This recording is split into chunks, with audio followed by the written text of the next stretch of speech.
I've been playing recently with a lot of different controllers and thought that it would be a nice idea to consolidate my thoughts about them. Today we'll be focusing on 4, starting with the highly innovative. Yes, I know, drift is awful. It's a design flaw due to wear and tear destroying the potentiometer. The N64 used lasers to determine the movement of the stick, which was much better, but that's a story for another time. The Joy-Cons are really ingenious, but that same ingenuity is their downfall. Because of the need to be able to use them as 2 separate controllers, they had to make concessions in regard to the sticks and their placement. The left Joy-Con doesn't have a traditional D-pad because it needs to be able to give the second player buttons to press. The sticks are also centered for ease of use in the horizontal position, which makes them really awkward on your thumb. They also have a really small size, which means the bumpers and triggers have to be digital and not analog to compensate for that lack of space. Clever but uncomfortable. The low-key motion controls are really fun, however. Honestly, gyro for aiming is the limit of what motion controls should be. The AG rumble is fine but not used to its maximum extent, but maybe that's a good thing. You don't want to have gimmick sections in every game to showcase it. Really precise rumble is enough. Overall, I would really give points for the intelligence of the design, but when you buy a Switch, it's the first thing you want to upgrade. 6 out of 10. I, for one, am a huge Xbox anti-advocate. The first Xbox only had Halo, literally. Now they struggle without that. Halo is not the same anymore. Outside of a couple of obscure titles like Blinks, it was not worth mentioning. The 360 had Gears, but they also shot that old Yeller style when they decided to make it about whamming. Oh yeah, there's also the Red Ring of Death and the 56% failure rate. Despite all this, the Xbox Series managed to bring it back with this controller. It's ideal despite all their best effort to fucking ruin it with shitty colors. It's still pretty solid. It's the no-nonsense controller for gamers. The shape is good for the hand.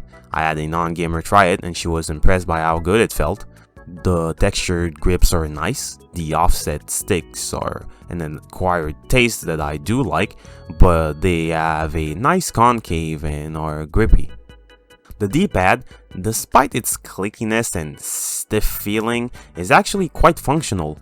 No gyro, no excessive lights, no speakers. It's just a controller. My only issue is the buttons. They feel too hard and go up and down too sharply. They're not smooth. Outside of that, there lies few issues. The controller can have rechargeable AA batteries or a lithium battery pack, the best of both worlds.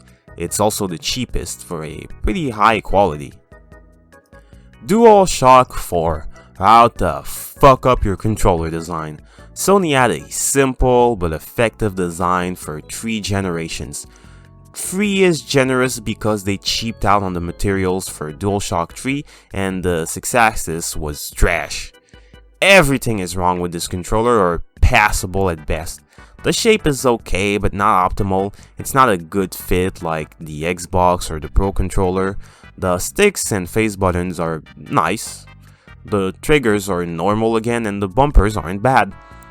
The start and select are awful. The share button is that one you always touch by accident.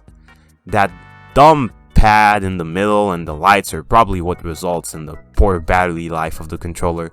I sure do remember to charge that thing because I had to do it almost every week.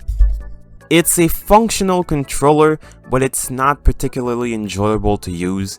This is a prime example of don't fix what's not broken. Every generation Sony did well, but this one they really dropped the ball, and I'm not a fan of the PS4 controller. I'll use every excuse to not use that controller. I hate it that much. And now for something that's not ass. Most of what I said about the Xbox controller can apply to this. The big difference being that the face buttons are a lot smoother and the sticks have a smoother grip that do not gather dust like the Xbox One. No, I mean the Xbox One. No, not the console. The triggers, however, are not analog like the Xbox. You don't really have any travel. It's a fun controller to hold, and to boot there's gyro, so it's a good option if you want to play shooters but lay or sit comfortably. Unfortunately, some games don't implement that well enough and it can be a pain to set up. Only Steam really supports the controller without installing better joy. That includes emulators. Its biggest drawback, however, is the price. At an MSRP of your firstborn son, it's not a cheap peripheral. You pay what you get for, but you have to pony up some cash. Overall, Xbox and the Pro are really the ones to go with. Xbox is a no-nonsense controller, and the Pro, to my taste, feels slightly better in my hands. It's just that the Xbox has the cost and quality balance, while the Pro is good, but you might have to play around with it for optimal results and pay more. No.